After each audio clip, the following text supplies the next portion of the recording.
axial. Esta imagen de acá, toda esta estructura es el páncreas que se ve incrementado de tamaño.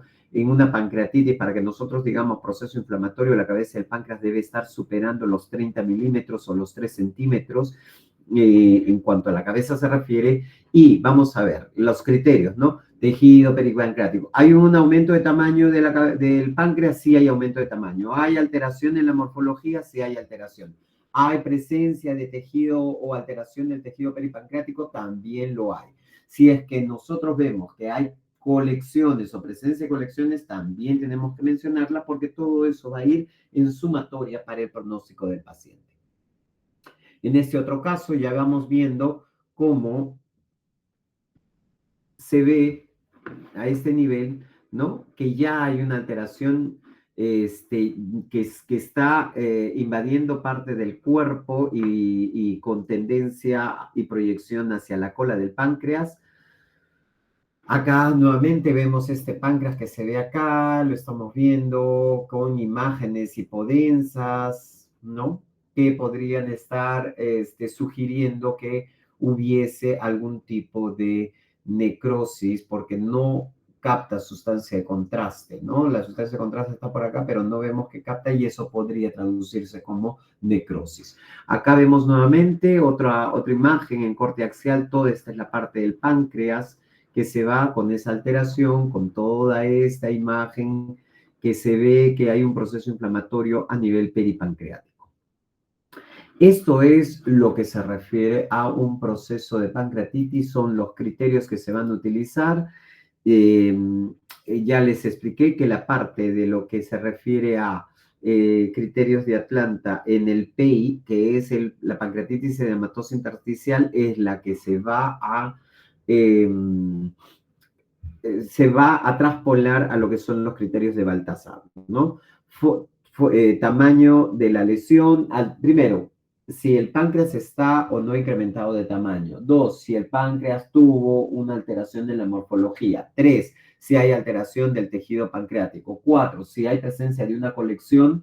5, si hay presencia de varias colecciones. Cuando ya hay presencia de necrosis, inmediatamente pasamos a la pancreatitis necrotizante. Y esta ya puede ser dentro solo del parénquima del páncreas, esta puede ser fuera del parénquima del páncreas o puede ser que es la más común dentro y fuera del páncreas. ¿Cómo lo identificamos? También ya lo vimos. Damos tratamiento, damos la sustancia de contraste y vemos las áreas que no capten sustancia de contraste y estén dentro del parénquima, para nosotros eso va a traducir como una necrosis. ¿Ok?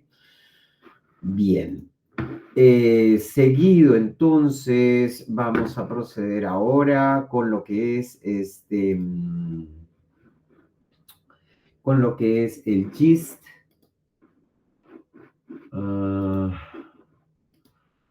¿Y qué es el GIST? Pues el GIST es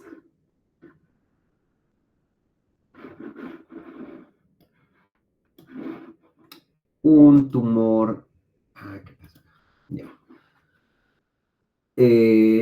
Es un tumor gastroestromal que lo vamos a mostrar a continuación. El objetivo es que ustedes, a partir de la elevada incidencia de tumores GIST, se pretende describir los hallazgos imagenológicos para el diagnóstico de estos tumores. Y es un tumor del estroma gastrointestinal. Son los tumores mesenquimales no epiteliales más frecuentes del tracto gastrointestinal y se cree que proceden de un precursor de células intersticiales de Cajal, normalmente presentes en el plexo mientérico. La tomografía es actualmente la técnica de elección en el estudio de estos tumores. Destaca también la importancia del PET-CT y muy sensible a la detección de los GIST, aunque la disponibilidad por costos y en nuestro país por distribución del equipo está totalmente limitada. Las características generales. El origen. Capa muscular propia de la pared intestinal. Al ser una capa externa, tiende normalmente una morfología exofítica. Por ello, su apariencia normal es de masa que desde la pared intestinal se va a proyectar hacia la cavidad abdominal. Es decir, importante, crecimiento exofítico, va de adentro hacia afuera, ¿ok? Y es por eso que lo vamos a ver la masa a nivel de la pared intestinal. con proyección, obviamente, a la cavidad. Puede presentar ulceraciones hasta el 50% de los casos, los márgenes son bien definidos, alcanzando tamaños variables, que pueden ir desde un poco de milímetros hasta 30 centímetros, ¿ya? De tamaño, para que puedan tener idea de lo que puede tener de crecimiento este tipo de tumores. Cuando alcanzan un tamaño considerable, se van a ver cambios focales, puede haber presencia de hemorragias, degeneraciones quísticas y necrosis.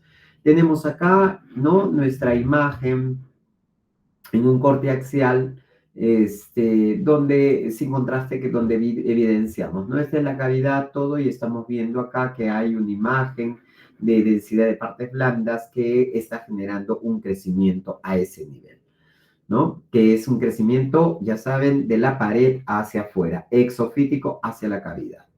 La localización, la más frecuente localización de los GIS es en el estómago, ¿ya? Suponiendo un 2 a 3% de todos los tumores gástricos.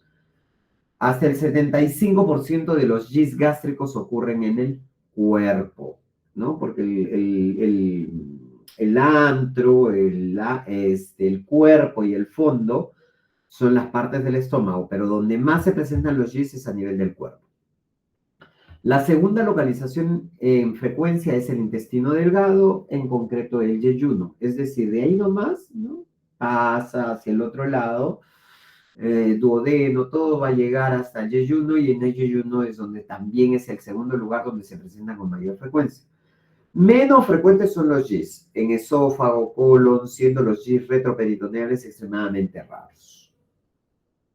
Vemos acá, por ejemplo, ¿no?, extremadamente raro, pero miren cómo se ve a nivel de lo que es el mesenterio, ¿no? Perdón, el mediastino, donde estamos viendo la estructura vascular, en este caso esta es la aorta, ¿no? Y acá vemos el esófago, parte de la tráquea inclusive, y vemos el crecimiento de esta lesión que está teniendo un crecimiento hacia la parte superior, ¿no? Que también puede presentarse, eso no exime la probabilidad de presentación, ya que estamos hablando de un tumor gastroestromal. Los hallazgos en estudios varitados. El GIS se presenta en los estudios varitados como: varitado es aquello que yo le voy a dar al paciente de ingerir la sustancia de contraste. Se va a ver como una masa intraluminal o submucosa con márgenes bien definidos y que puede asociar ulceraciones, cavidades o fístulas. Es posible observar efecto de masa en la propia asa intestinal o en asas adyacentes. Por ejemplo, acá le estamos dando la sustancia de contraste, ingresa la sustancia de contraste, está tomando por vía oral, esto es por una adquisición de una fluoroscopía, y vemos que hay un área que no está captando, es decir, acá hay un stop en cuanto al paso de la sustancia de contraste, y esa es la presencia del GIS, ¿ok? Nuevamente en otro corte, miren cómo va pasando la sustancia de contraste y miren cómo se va evidenciando toda la imagen de la presencia tumoral. No está generando una obstrucción total, pero sí, porque hay pase de sustancia de contraste, pero marca impresionantemente la lesión.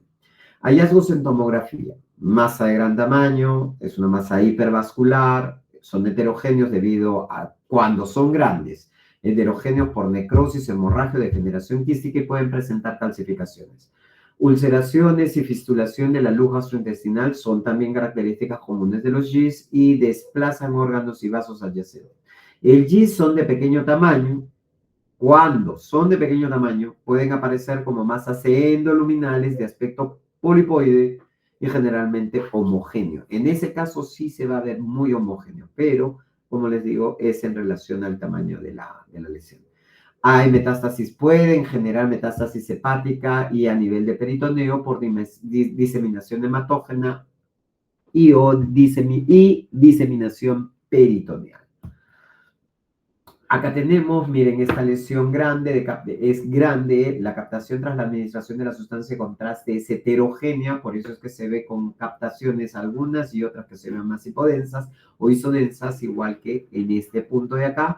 Miren cómo sale de la cavidad gástrica, ocupa el crecimiento hacia afuera. No es hacia adentro, es hacia afuera. Si fuera pequeño sería solo endoluminal y se vería solo como un pólipo, pero en este caso el crecimiento es marcado y grande, ¿no? Acá tenemos otra imagen donde estamos encontrando a este nivel la lesión. Miren cómo se ve ya a nivel de Y1, ¿no? La presencia y captación que es un poquito más homogénea porque el tumor es un poco más pequeño y esto implicaría de que la adherencia de la sustancia de contraste sea un poquito más homogénea en un tumor de menor tamaño. Acá tenemos otro tipo de lesión, GIS también, ¿no? Con un crecimiento exofítico impresionante, bastante grande, que tras la administración de la sustancia de contraste se ve con una captación heterogénea. Miren la extensión en un corte sagital hasta dónde puede llegar el crecimiento de un GIST, ¿ok? Y en este caso tenemos el hígado y nosotros ya estamos viendo que hay una meta hepática a este nivel, ¿no? Entonces, a la hora de mirar, no solo vamos a mirar la parte de la tumoración, ya un tumor GIS, sino también, ¿no? En este caso, si en el caso hipotético de que yo les pusiera esta misma imagen, tumoración GIS, con captación heterogénea de la sustancia de contraste y presencia de metástasis hepática, ¿no? Ya, 20. Acá tenemos otra imagen con un crecimiento de la tumoración. Miren cómo está todo el lumen y miren cómo acá hay un crecimiento de tumoración. Acá miren cómo se ve este crecimiento exofítico, ¿no? Hacia la parte superior. Esto de acá no es una meta, esto de acá es la vesícula. ¿Ok? Es lo mismo que se ve. Imagínense una lesión de estas proporciones, es enorme, hay un compromiso ya no solo de hígado con múltiples lesiones hepáticas, sino también a nivel de lo que es el mesenterio, ¿no? Lesión típica de crecimiento marcado. Y nosotros cuando ya vamos ampliando, tras encontrar esta lesión, vamos viendo y a nivel hepático las lesiones van tomando forma con nombre y apellido porque son secuelas o secundarismo o metástasis hepática. En resonancia magnética encontramos estas imágenes que son metástasis hepáticas por la presencia de un GIST, ¿no? Y en el PET-CT que les estábamos hablando, que es la combinación de la tomografía con radioactivos, con F6G o FD18, que son reactivos que se utilizan para la administración de la sustancia para la captación. Nosotros en una gammagrafía vemos toda esta imagen de acá, la unimos a la tomografía y vamos a tener esta captación encendida en el PET-CT y que en la gammagrafía en cuestión ya de cuerpo entero se ve esta tonalidad bastante oscura que es donde se encuentra el proceso inflamatorio. Entonces, el uso de PET por los trazadores sería lo ideal que se le puede hacer a todos los pacientes, ¿no? Y eso da la confirmación marcada, ¿no? Tiene alta sensibilidad para este tipo de lesiones por la captación, por la gran captación que se observa en el PET-CT.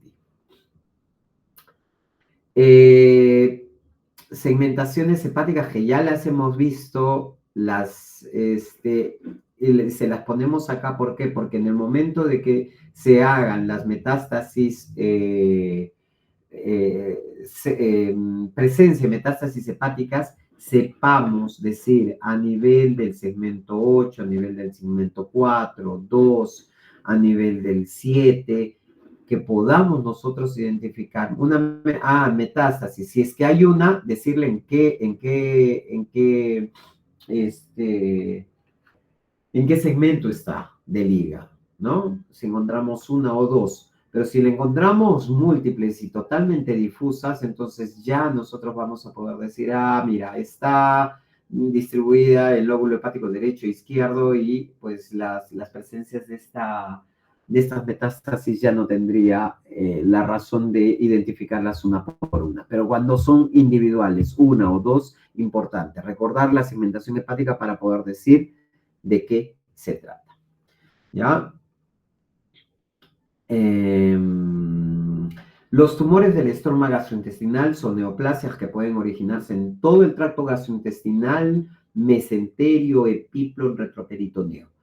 Constituyen la neoplasia mesenquimal más común del tracto gastrointestinal y se define por la extensión del receptor de membrana para el factor de crecimiento de tirosinquinasa, el KIT, así le llaman, fundamental para distinguir los GIST de otros tipos de tumores mesenquimales y determinar su tratamiento quimioterápico. Las características radiológicas de los GIST varían según su tamaño, y es lo que les he dicho, ¿no es cierto? Varían según el tamaño del tumor y el órgano de origen. Como la mayoría de los GIST surge dentro de la muscular propia del estómago o de la pared intestinal, tienen un patrón de crecimiento y no se olviden crecimiento exofítico, crecen hacia afuera. Pueden tener hemorragia, necrosis, quistes como parte degenerativa, pero es importante que nosotros sepamos que si es endoluminal y es pequeño, no voy a encontrar eso. Si es grande que ocupa gran parte de la cavidad abdominal, es lógico que yo busque encontrar la presencia de degeneración hemorrágica, quística y necrosis. ¿Ya? En la evaluación de la respuesta al tratamiento con imatinib, los hallazgos a tener en cuenta son el tamaño de las lesiones y la densidad de las mismas. Así de simple. Muy bien. Y para terminar,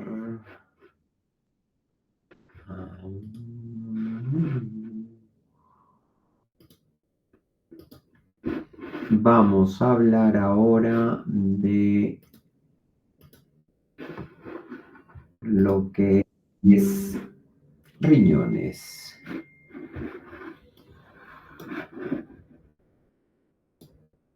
Bien, en cuanto a... excúsenme, no.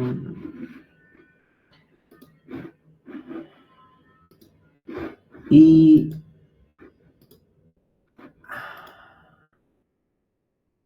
vamos a compartir.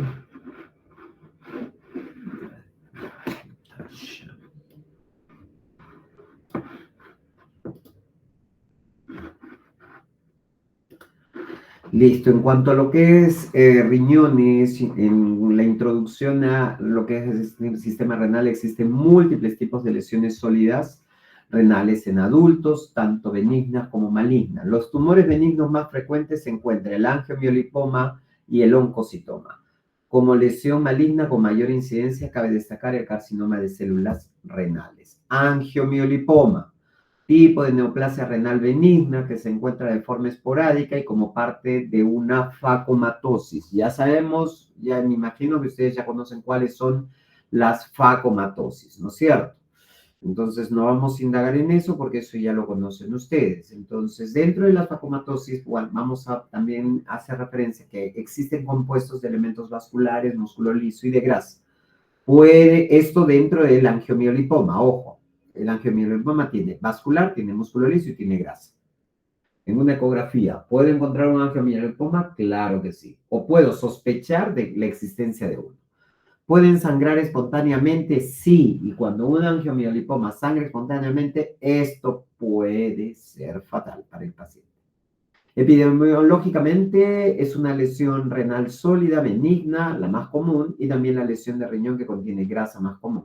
La mayoría de los angiomiolipomas son esporádicos y se identifican típicamente en adultos. Edad promedio de presentación 43 años con una fuerte predilección femenina, más para el sexo femenino que masculino. La presentación clínica se encuentra a menudo de manera incidental cuando se realiza una imagen de los riñones. La presentación sintomática más frecuente es cuando hay una hemorragia retroperitoneal espontánea, ¿no? Y esto se puede dar cuando el tamaño del angiomiolipoma va por encima de los 4 centímetros de diámetro. El shock debido a una hemorragia severa por ruptura se describe como síndrome de Van der Lesch. masa palpable, dolor en flanco, infecciones del tracto urinario, hematura, insuficiencia renal o hipertensión. O eso cuando da síntomas. Pero si no da síntomas, solo es un hallazgo incidental. Las características radiográficas, ultrasonido, lesiones hiperecoicas en ecografía ubicadas en la corteza y con sombra acústica posterior. En el contexto de las esclerosis tuberosas se pueden tener numerosas, ser tan numerosas que afectan a todo el riñón, apareciendo ecogénicamente con la pérdida de la diferenciación corticomedular normal. Es decir, es hiperecogénica, van a estar en corteza, generan sombra posterior, es decir, van a mostrar como que tú alumbras al agua y tú ves que si tienes un vaso con agua, tú vas a ver que en la parte posterior lo pones al sol y en la parte posterior va a pasar los rayos del sol, ¿no es cierto? A través del agua. Lo mismo es cuando decimos sombra acústica posterior, pasa el haz de sonido y hace una cola blanca debajo de la lesión. Porque cuando es sólida, el haz de sonido no pasa y lo que se hace es una sombra negra, es decir, no hay sombra acústica.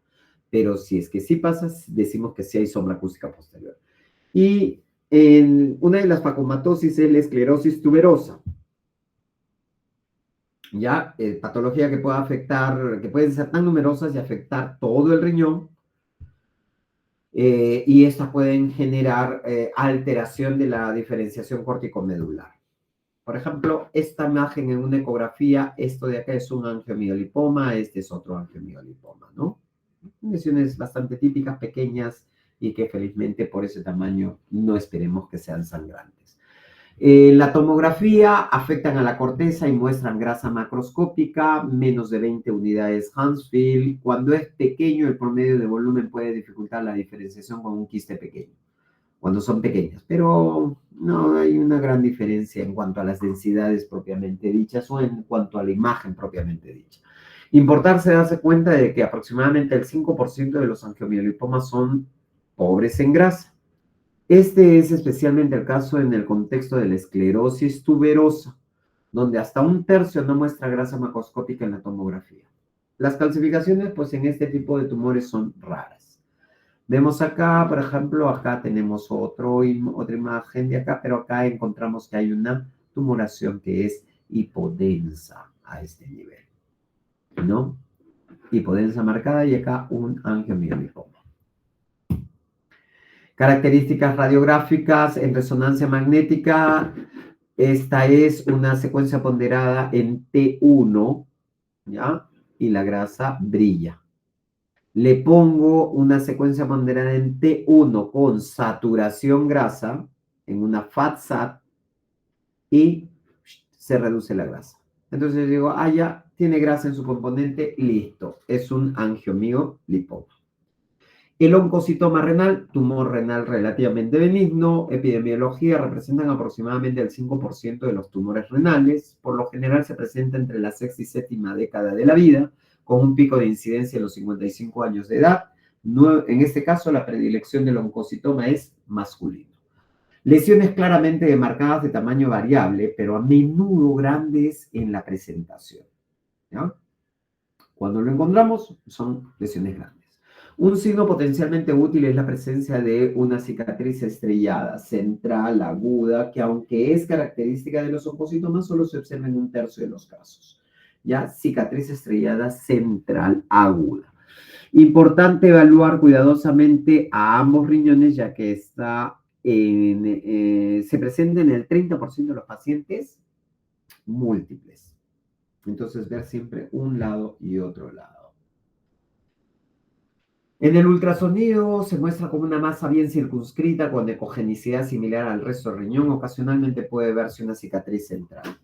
Sin contraste, si es inferior a 3 centímetros, atenuación homogénea; si más de 3 centímetros, atenuación heterogénea. La formación de grasa perinéfrica puede estar presente debido a un edema. Calcificaciones pueden estar presentes. Cuando damos sustancia de contraste, el oncocitoma va a tener un realce homogéneo, ¿ya?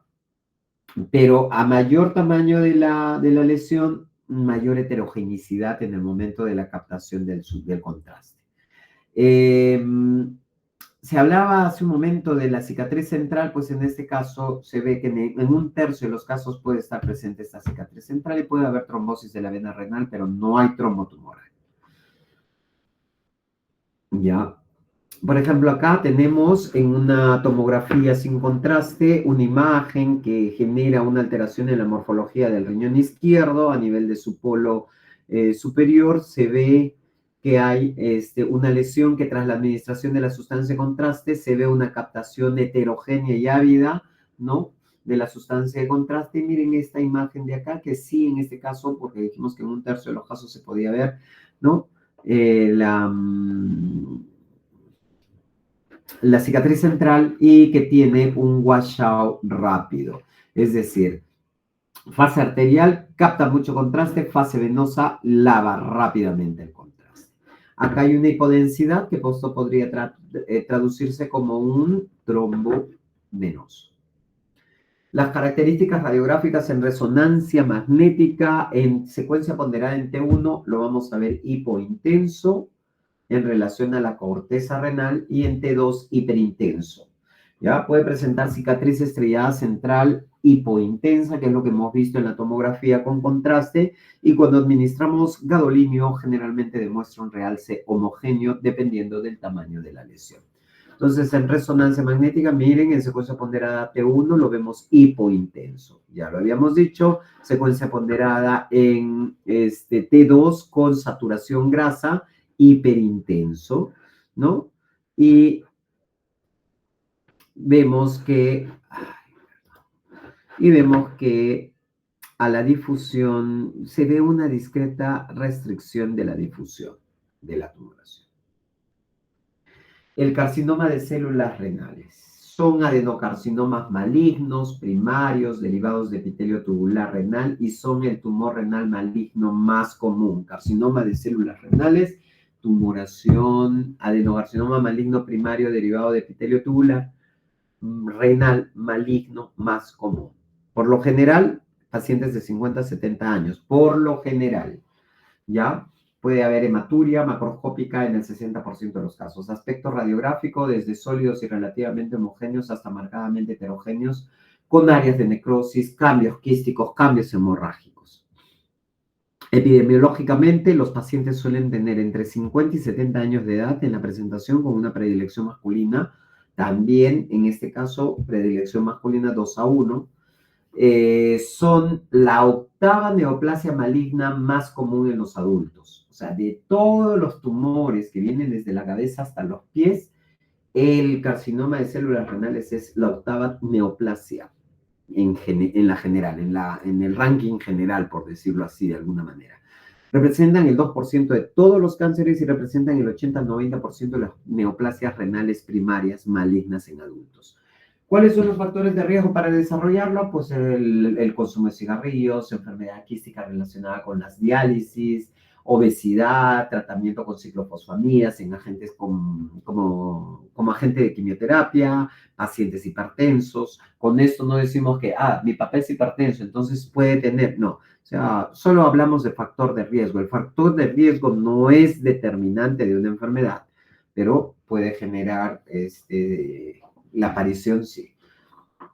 Presentación clínica, hematuria macroscópica en el 60%, dolor en flanco en el 40% y masa palpable en flanco entre el 30 y 40%. Las características radiográficas en ultrasonido, pues solo vamos a ver que hay una lesión sólida, parcialmente, que puede tener componente quístico, que puede ser hipoecogénico al parénquima renal circundante, ¿ya? Pero vamos a poner como posibilidad diagnóstica un carcinoma de células renales. Pero inmediatamente se requiere ampliar estudio con tomografía y resonancia magnética. Entonces, en ecografía, miren, esta es la parte del riñón y esta es toda esta lesión que nosotros estamos viendo acá. Esa parte es la tumoración del riñón, que cuando yo le pongo el Doppler, voy a ver que tiene captación del Doppler color, en ecografía. En tomografía, se utiliza con frecuencia para diagnosticar y estadificar los carcinomas de células renales. Eso es importante. Sin contraste, las lesiones muestran atenuación de tejidos blandos, entre 20 a 70 unidades Hounsfield. Las lesiones más grandes frecuentemente tienen áreas de necrosis, ¿ya? Y aproximadamente el 30% van a demostrar una u otra calcificación. Cuando yo le administro la sustancia de contraste, va a haber captación de sustancia de contraste en fases arteriales y venosas. Entonces, acá tenemos en el riñón derecho, en corte axial de tomografía, estamos viendo que hay una lesión, este es con contraste, que vemos que hay una lesión heterogénea, captadora de sustancia de contraste, dependiente de riñón derecho, ¿no? En este corte de acá, en este otro de acá, vemos que hay, porque no son múltiples imágenes de múltiples pacientes, ojo con esto. Acá tenemos nuevamente otra imagen, pero esta es en el riñón izquierdo. Miren cómo se ve la captación de la sustancia de contraste ávida y se observa que lleva a una cicatriz central en la parte media, ¿no? Y esto hace que inmediatamente uno sospeche y diga, ¿y por qué no puede ser un oncocitoma, no? Si el oncocitoma también tiene cicatriz central. Sí, ok, pero la heterogeneidad en este caso y las manifestaciones que nosotros vamos a ir viendo a continuación nos dicen otra cosa. Uno tiene un washout rápido, este tiene un washout que va en forma lenta hasta las fases más tardías. ¿Ok? A menudo es heterogénea por la necrosis, como ya lo hemos dicho, puede presentar hemorragia o no y pueden tener componentes sólidos o no. Esto en secuencia ponderada en T1. Esto es en resonancia. Heterogénea debido a necrosis, secuencia ponderada E1. T2, el carcinoma de células renales existen dos tipos. El de células claras, cuando el tumor, el carcinoma de células renales con variedad de células claras, se ve hiperintenso. Cuando es de células claras se ve hiperintenso en secuencia ponderada en T2. Y el mismo carcinoma de células renales, pero de tipo de estirpe papilar, lo vamos a ver en T2 hipointenso. Entonces, desde ahí ya nos va dando las pautas para decir, ah, no, mira, en secuencia ponderada en T2, este carcinoma es hiperintenso. Ah, células claras. Es hipointenso. Ah, es papilar. ¿No? Pero recuerden que el más frecuente es el de células claras. Si yo le administro sustancia de contraste a menudo, muestra captación ávida de contraste en fase arterial, captación ávida.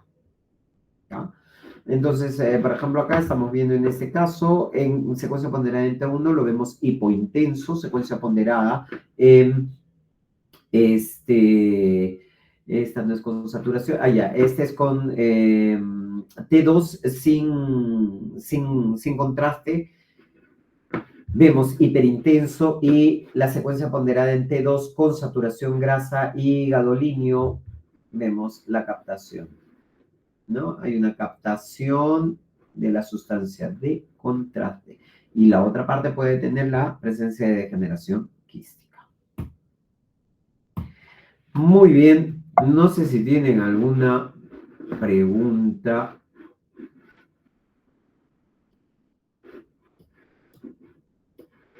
Parece que no, doctor. Ya, muy bien. Entonces, ya con esto hemos terminado. La fecha de examen está para el día 5 de julio. Ya se ha coordinado y creo que también lo tienen conocimiento ustedes, así que yo les estoy pasando estas clases a la doctora hoy día para que las pueda subir y suelta en su examen. Gracias, doctor. Gracias, doctor. Hasta Gracias, luego. doctor. Hasta luego.